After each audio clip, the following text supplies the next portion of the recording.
দেশব্যাপী সাধারণ মানুষের ধর্মঘটকে সফল করার লক্ষ্যে আজ মেদিনীপুরের মোহনপুর ব্রিজে যুব কংগ্রেসের পথ অবরোধ।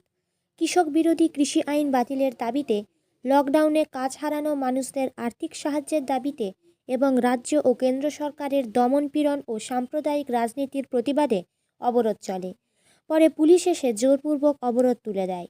বন্ধের সমর্থনে এই অবরোধ কর্মসূচিটির নেতৃত্ব দেন জেলা যুব কংগ্রেস সভাপতি মহস সাইফুল। উপস্থিত ছিলেন জেলা যুব কংগ্রেসের সহসভাপতি সুহাশিস পণ্ডা, সাধারণ সম্পাদক সঞ্জীব শীত, মীর তারিক, গণেশ হাঁসদা, বিধানসভা যুব কংগ্রেস সভাপতি মীর আরিফ, প্রাক্তন বিধানসভা যুব কংগ্রেস সভাপতি অজিতেশ দাস, ছাত্র পরিষদ নেতা অনুপম ভট্টাচার্য, সংখ্যালঘু শাখার চেয়ারম্যান ডাক্তার জামান, আমির জামান সহ আরও অনেকে। পশ্চিম মেদিনীপুর থেকে প্রতিনিধি সায়ন্তিকা সাহুর রিপোর্ট, দৈনিক সন্ধান নিউজ।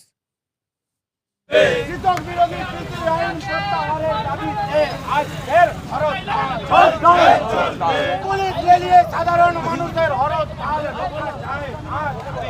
যায় না। শ্রমিক বিরোধী সমবায়ের প্রতিবাদে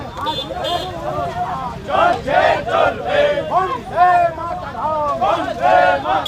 জাতীয় কংগ্রেস জিন্দাবাদ। যুব কংগ্রেস জিন্দাবাদ।